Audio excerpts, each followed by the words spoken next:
It's the queen from Queens with the money when it matters for you and I. It's the queen from Queens with the money when it matters for you and me. It's the queen from Queens with the money when it matters. It's the queen from Queens. Hey guys, this is your girl Paula, the queen from Queens.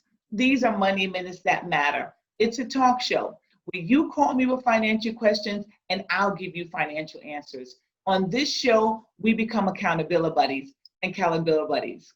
We walk hand in hand to eliminate debt, to help you maximize your financial future, and to optimize your health. I can talk health, I can talk wealth, I can talk about a host of things. Just give me a call, 301-246-6644. Each month, I bring you a special guest, and I call this show The Cost of Living. Living has a cost. If you intend to retire, and for healthy Americans, the life expectancy now is 90 years old. I do not intend to be working until I'm 90. How do I prepare for my retirement today? Roth IRAs, 401ks, SEP IRAs, investment accounts. How do we make it happen? We're also talking about preparing for the futures of our children. So with that being said, I have an amazing guest, co-host, host on my show. It's my son, Hugh. This is Hugh Robs of Backyard Footy. He's a professional soccer player. He plays for the Charlotte Independents. He is our oldest biological child. He hosts his own YouTube channel, Backyard Footy, by the same name. Check him out. He has apparel. He is altruistic. Every weekend, he donates his time to charities, to school events. He's out there making it happen because it's important that we are gifted to help others live according to the life they should be living. With that being said, he's going to interview me. I talk to a lot of other guests on the show, but people don't know the me that makes me me. Why is that important? I'm not sitting in this chair because I've read a bunch of books. I lived a life. I walked from being in poverty, growing up in Section 8 housing, being born in the projects, to hustling, working full-time, going to full-time community college, going to a state university, eventually getting my master's degree, getting married, raising a family, preparing for their futures. Now I'm ready to do something different, and this is my different. Let's get this show started. It's the queen from Queens with the money when it matters. Hey Hugh, how are you? Thank you for interviewing me on my show. I'm good, Ma. How are you? Thanks for having me. Oh, absolutely. It's so interesting. I delve into the stories of other people, but people don't typically know my story. And you being my son, and you having your own show called Backyard Footy, which discusses soccer and everything related to soccer, I thought it would be ideal if my son interviewed me. So welcome to Money Minutes That Matter. It's an honor to be here and be on it. But yeah, like you said, I have my own podcast. Give me, intuition to do these kind of things. But thank you for giving me, the academics and education to even do this. I wouldn't be here without you. So I appreciate this and appreciate the opportunity. So let's get started. Boy. I mean, to God be the glory. I mean, you're an amazing kid. Thank you. You're an amazing kid. You've worked hard. You've gotten your college degree. You started your own business. You are altruistic, so you're constantly donating and being a part of charitable events. And I'm proud of you. And in addition to all that, you started Black Players Alliance, which is where Black players in your soccer division, as you're a professional soccer player, the Black players have gotten together to fight with Black Lives Matter. So that's an amazing feat. And like I said, I'm very proud of you. I appreciate you, Mom. Let's get started on you, though. Okay. So talk to us. What was it like kind of growing up in New York City? Ooh, growing up in New York City wasn't easy, and I tell you why. I grew up in poverty. I think my dad's household monthly income was about $500 a month. And $500 a month is about $6,000 a year. So imagine growing up in New York City, trying to raise 7 kids by yourself, with 5 of them being girls. by yourself as a dad. And my dad was born in 1922 in segregated South of North Carolina. So my father wasn't allowed to get an education because he had to be subjected to sharecropping. Sharecropping was just a new form of slavery. So my dad didn't get an education, but he was a hard worker. So his philosophy was a hard day's work equals a hard day's pay. So when we were in the struggle, when we were born, I was born in Red Fern Projects in Queens, New York. I grew up in Gateway, Section 8 housing. It was a hustle, it was a grind every day. My dad worked every day. Everyone knew Mr. Bill. You know, he was the mayor of Far Rockaway. He worked every day, 5 days a week. But when he came home, after he paid our rent, after he bought food, paid our utilities, there was nothing else. So it was a struggle. It was a struggle being in that situation. When I graduated from Clara Barton High School, on average back then, about 37% of African Americans graduated from high school in 4 years. So it was a hustle. It was constantly work, work, work, work, work. So, but it's home and I love it. So what gave you the determination and intuition to focus on academics to get you out of your situation and environment? There's a lot of distractions in the cities, a lot of parties, a lot of people dropping out of high school, especially up in New York, especially even amongst your family too. So, you know, with all that amongst you, how are you one out of, you know, a million to even make it out? The chances are slim. You're right. And unfortunately, our system of education, which is social reproduction, right? So we're all educated to reproduce the societies we come from.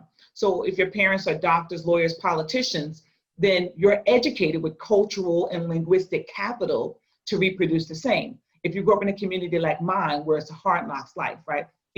There's too many drugs and violence in our communities. Not going to get into the politics of why it's there and how it got there. But that also increases the high crime rate, increased drug usage and drug availability in our community. And when you have a high school to prison population, you're constantly taught this socially to reproduce these environments. So my family and my community were key. Why? Because they always said, Paula, you're smart. Paula, you're a good reader. Paula, you do so good in school. So for me, my reward was continuing to be a good student. So I constantly pushed myself.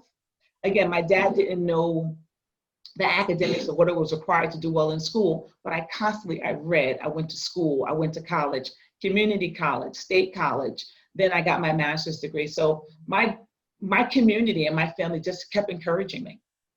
The support system. People Absolutely. Take that for granted sometimes. You need that, even amongst myself too, with you guys and my peers and those around me. Has helped me even to do my podcast and do things outside of my podcast, like my math. I'm getting ready to announce today, and just expanding my brand too. So talk to us kind of, you know, what gave you, you know, you've been working for X amount of years now, getting close to retirement at some point soon. What gave you the intuition before retirement to start your journey and your venture now here at Robert's Target Financial? Yeah, it's tough. You know, what happened, again, I'm working, I made it to the upper middle class, woohoo!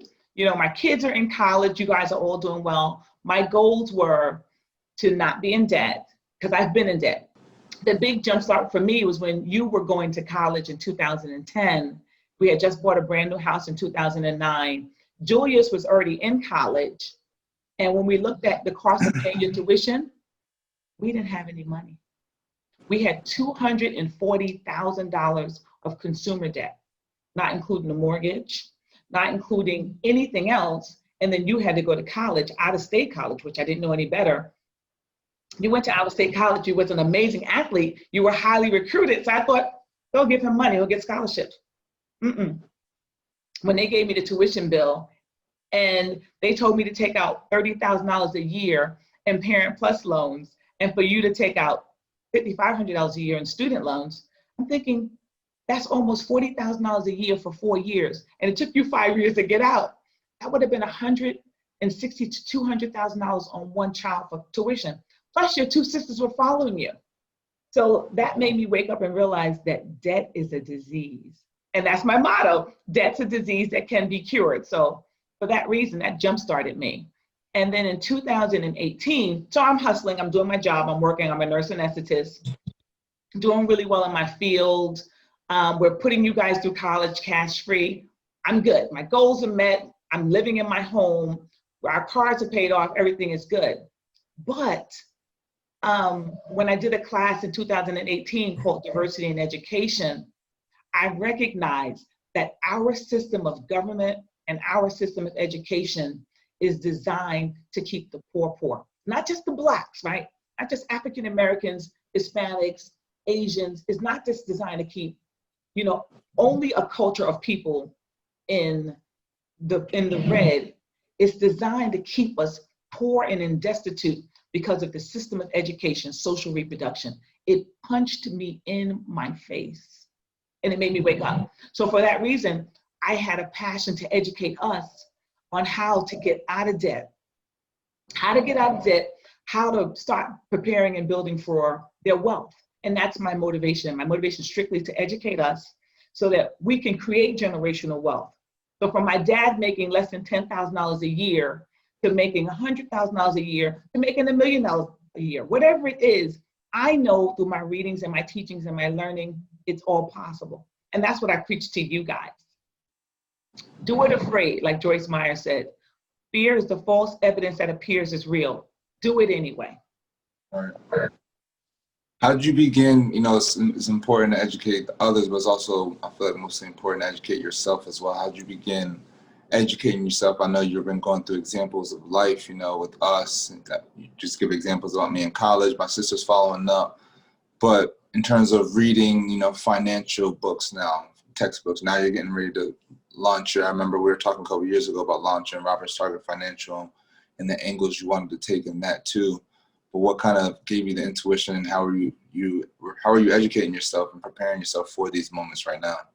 Well, it's interesting.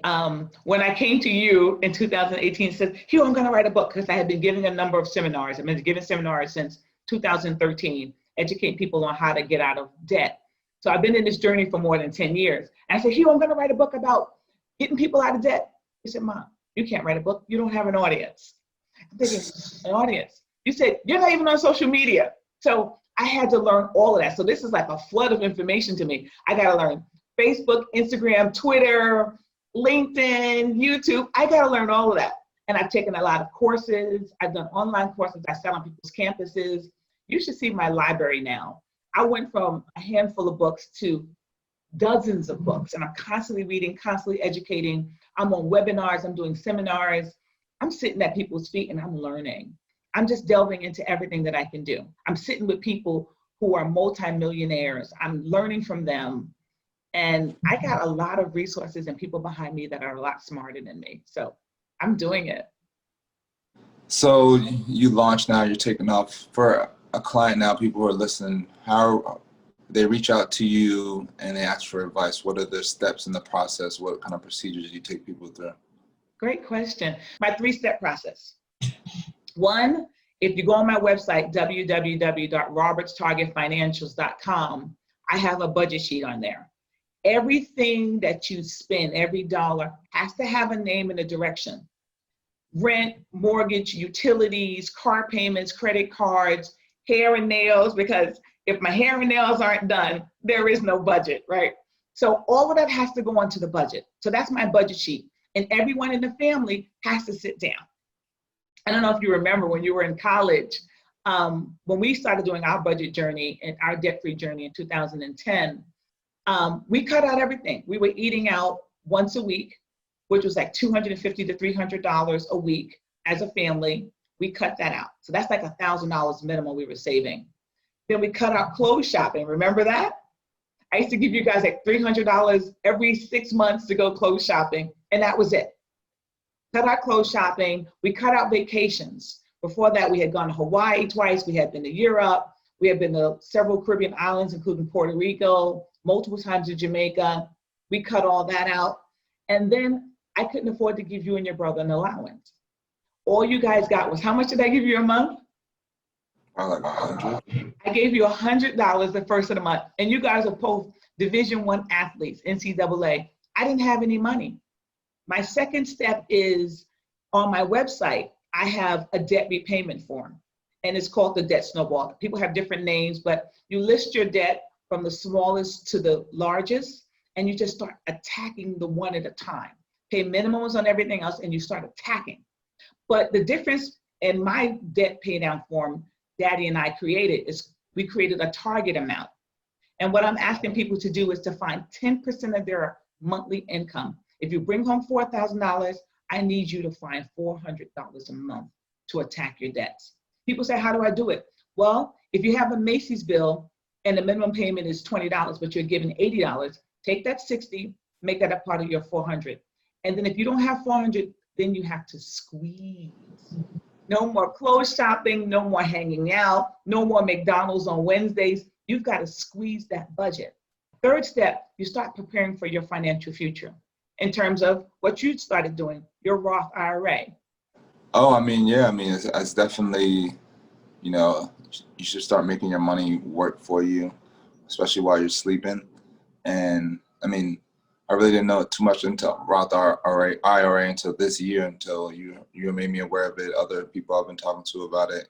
And so, I mean, in terms of just long-term investing and diversifying your portfolio, you know, stretching your outreach in terms of not limiting yourself to one or a certain industry of stocks, you know, and so it just gives you different options to play with and a better opportunity to kind of hold your money and, you know, wait and do the long game. What discount investment broker did you decide to go with to do your IRA? I'm using SoFi. Why SoFi? Why not Fidelity, T. Rowe Price, Charles Schwab? Why not one of those?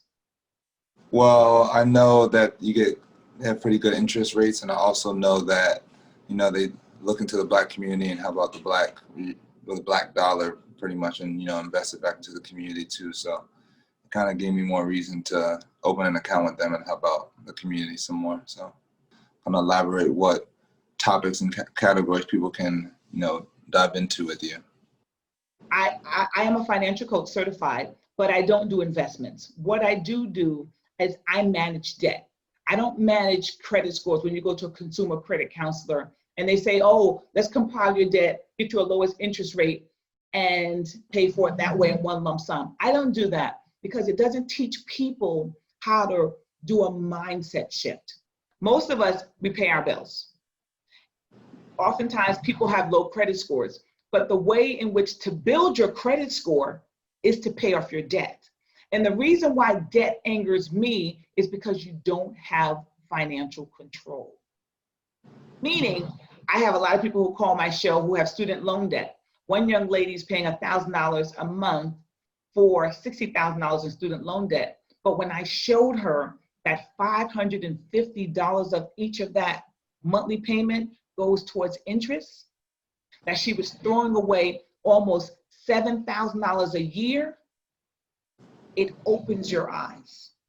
So I hit all those strategies. I talk about insurance. I talk about compound interest. I talk about home ownership. I talk about, you know, motivating yourself through finances and through mindset shifts. So I talk about all that. And each month I bring on a professional guest. So I am the guest for this month.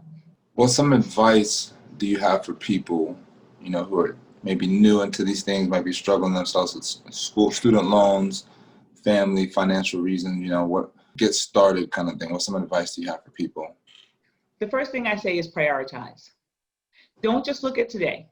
Where do you want to see yourself 5 years from now? Meaning, if you're in debt right now, you don't have to remain in debt. Every step is important. Step by step. If you want to get a college degree, you don't necessarily have to get student loan debt of $100,000. Get a job. Do what I did. Go to community college. When you went to college, I said, Hugh, get me a payment plan. So I gave your university every month, I gave them a set dollar amount. So I never took out student loan debts with you, your brother, or your sisters. I remember that. Yeah, so my first thing is prioritize. What's important for you? For me, it's important that we get you guys out of college without debt. Now, your dad and I were talking last night about our retirement. How much money do we need in retirement? Who's going to help us to finance that? We've worked for 20 plus years. We looked at our Social Security retirement estimator to see how much money that would give us each month. I was fortunate enough that my job had a pension, but it stopped in December 2009. but it still amasses interest. So Daddy and I were looking at that to see what's the best payout. Because if I live until 90, I don't want to be a burden on you and your siblings. So first step is, what's my priorities? My priorities, they all change. It may be for you, buying a house, getting married, having children, paying for college. But your needs and desires change. Look at where you are and where you want to be in 5 years. That's very true. Talk to us kind of about your 2020 Take Control of Your Money challenge. Oh, I wish I had my boxes with me. It's a 3-box system. The first box is your OOPS fund. So I tell everyone to have $1,000 available to them at home or in the bank in case you get a windshield, or in case a deer hits you like it hit your car and you got to pay the deductible. In the event, that OOPS fund did a number of things for me. When COVID hit, your sister goes to school in Arizona. I had to immediately get her on a flight within a week's time. I took that emergency fund, I put it into her account. She bought her ticket in cash. So that saved me. When the second box is investing into your financial future. And with that money, I amassed something like $1,500. And what that means is, how did you invest? Never invest in what you can't afford to lose. Well, I took that money, and I was telling you about this last week. When Zoom was getting hot, everybody was on Zoom, we're on Zoom. When Zoom was getting hot, I bought a handful of shares of Zoom for like $169. When I looked at it 2 weeks ago, Zoom was worth $460. I made $300 a share with just a small amount of money. I got 200+% interest, plus it's still growing while I'm sleeping. So yes, the last fund was donations, investing into other people because we're blessed to be a blessing. What I did with that amount of money last week, I donated it to 22 candidates running on the ticket for November. I just donated all that money to all of those campaigns. So I was asking people to save $5 per box per day, which is $15. If you make $15 an hour, take 1 hour of your money and invest it in yourself and put it in each box. And that's how you amass $4,000 in 1 year. I like that. People need to take notes. Yeah, it was awesome. Even with COVID, people need that money to eat, and the money's available.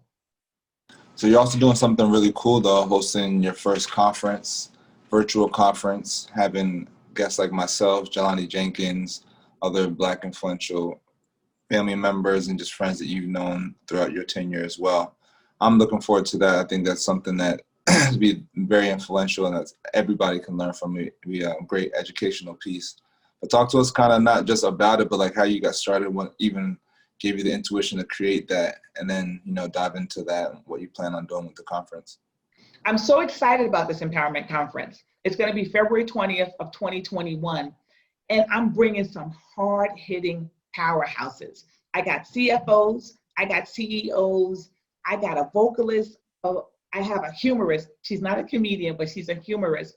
I have a professional DJ. We're gonna rock the stage on Zoom for 5 to 6 hours, empowering people to prosper. It's so important that we understand that we are ordinary people doing what some may think is extraordinary things. I didn't get to sit in this chair by happenstance. It's a walk of faith. Faith is the substance of things hoped for as evidence of things not yet seen. And for me, I want to do it for free. I want people to sit in the audience in the comfort of their home and recognize they're in a position to power and to be prosperous. Dr. Martin Luther King said, the time is always right to do what's right. And this is what's right. It's 2020. Black Lives Matter matters to me and to my community. And I need to empower us to move to a different level. I was listening to Ice Cube last night, and Ice Cube said he's not talking about people of color. He's not talking about people of minority. He's talking about former slave owners' children. We have less than 0.5% of the wealth in this country. There's 13% of us, but we have less than 0.5% of the wealth. So the wealth gap is a big damn deal. He said dollars for dignity. I'm going to quote that all year long. Dollars for dignity. It's ours. We have to learn how to get it done and stop accepting the mentality that we can't do it. I can't is no longer part of our philosophy. How can I get it done is the new wording. Go into detail a little bit about the conference. What do you plan on discussing? What are people going to get out of it? What are people going to learn? Well, I mean, I'm going to talk about, my upbringing, what I've been doing, talking about the movement, talking about me just using my platform, my foundation, things like that, and why it's important to speak up sometimes and just use your platform in general and being able to set yourself up young for your career in the future too. So it's kind of topics like that. But what are people going to get out of this conference in general, and how can people attend? Well, we're going to teach people, one, how to move from being in debt to being debt-free to empowering their finances. I have my financial guy on here. He's going to knock the socks off. And his platform is the new Black Wall Street. This brother is serious. He's Georgetown educated. He runs his own. He's been managing tens of millions of dollars for years for other people. Now he's empowering the community of color. I have a man on here who is the CFO of one of the largest law firms in the nation, who manages, I don't know how much money he manages, but he's so brilliant and he's such a self-motivator. He's going to talk to us about how to pick yourself up by your bootstraps and get yourself going. I have another presenter on here who's going to talk about that mindset shift. In addition to those powerhouses, those CFOs, those CEOs, I have a businessman on here who's going to talk about our journey as people from the African diaspora, moving from being in kingdoms and owning our own in Africa to the civil rights movement to Black Lives Matter movement. So my whole philosophy is shifting our minds to recognizing we can do this. It's our time now. Oprah says, I can, I will, watch me. Watch us make a move in 2021. That's where I'm at. So how can you register? None of that's on social media yet. We're going to get through Thanksgiving. And then at that point, we're going to start hitting it on all the platforms. We're going to put out our infomercials and our commercials. And I'm hoping to get some financial donations so that we can not have me just finance this entire conference, but I will if I have to. Everyone here is donating their time and their talents for free. That's how important it is that we teach our community that it's about us. It's about moving forward. So I am so excited. For me, I'm very excited. I think this is going to be a great educational piece for everybody. And I think this is something that it's going to be everlasting and it's going to make a lot of impact. And ultimately, we just want to affect change and bring awareness to what's going on and educate yourself, because that's the only way you can really, truly affect change internally amongst yourself. And just having an open-minded policy to just continuously learn different ways and different cultures and environments too. So, but in your journey, becoming a professional athlete, was that easy? Yeah, it was a tough journey. It's been one of the toughest things I've had to do so far, but it only makes you stronger and it creates, relationships, creates opportunities like my podcast, things that you can learn from, and it creates change. And, I'm thankful that I am on this journey too. So I'm going to continuously climb and keep using my platform to make a difference. And I said that to you during Black Lives Matter. I said that, and I'm interviewing again, but I said that to you when you were on a team 2 years ago and you had a coach who was inflexible. He was rigid. It was his way or the highway. And then you transitioned to Charlotte, North Carolina. And I said to you, this is what God has called for you to do. You're designed to be here at this place and at this time. And look at what you've done in the last year and a half. And I agree. What are your goals out of what Robert's Target Financial in your life in general? My goals are, now I'm shifting from being a parent. We're empty nesters now.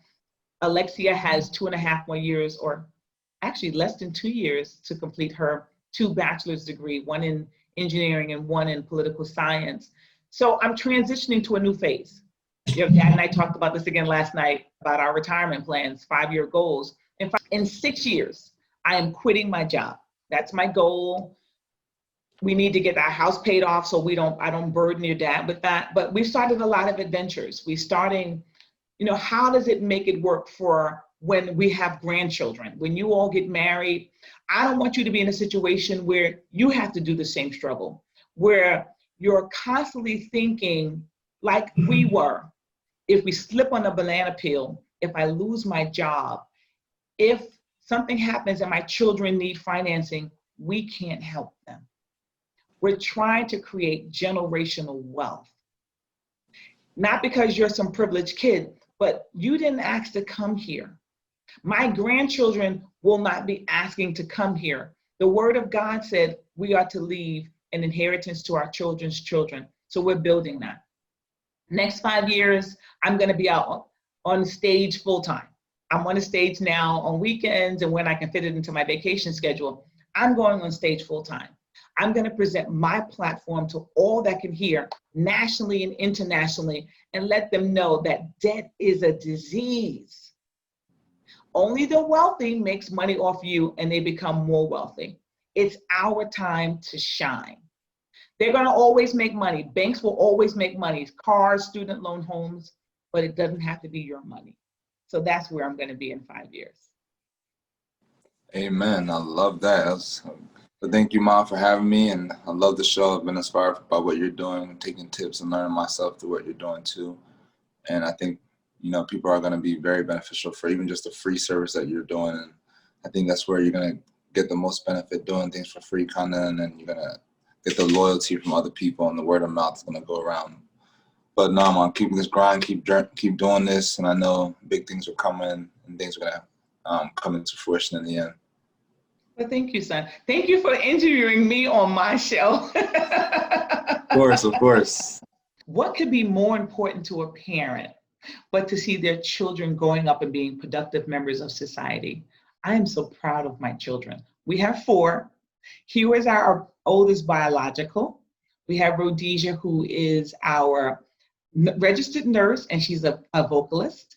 We have Alexia, who is a full-time student. She's getting her first degree in mechanical engineering, her second bachelor's in political science. And our non-biological oldest is Julius. Julius came to us as a teenager from Warri State, Nigeria. So he is our oldest child in the family, but he's been with us for about 12 or 13 years. So this is our family, and we are a unit, and we encourage each other. I tell my children every day how proud I am of them. I encourage them. I let them know that they're not in this game by themselves. And as a parent, I don't want to burden my children. If I die, they're not going to have to do a GoFundMe in order to cremate me. That's what I want. I want to be cremated. They're not going to have to do a GoFundMe to cremate me. This is so important that we prepare our children for their lives, the lives of their family. And when we get older, we have to have a plan for ourselves. I love this. I love what you and I are doing together. This show is primarily sponsored by EAJ1023radio.com. Tell me, how do you love my theme song? It's the Queen from Queens. Anyway, keep tuning in, keep jamming with us. Listen out for my conference. The save a date is February 20th, 2021 on Zoom. There will be no cost for you. I'm only taking in a select few hundred people across our nation. I love New York City, but I'm opening this up to the nation. My West Coast fans, check me out. This is going to be for us. We are going to empower us to grow, to prosper, and to do what we've been called to do on this earth. We are not the low class. We are empowered, and we're going to do this together. Remember, debt is a disease that can be cured. I love you. Have an amazing day. It's the Queen from Queens.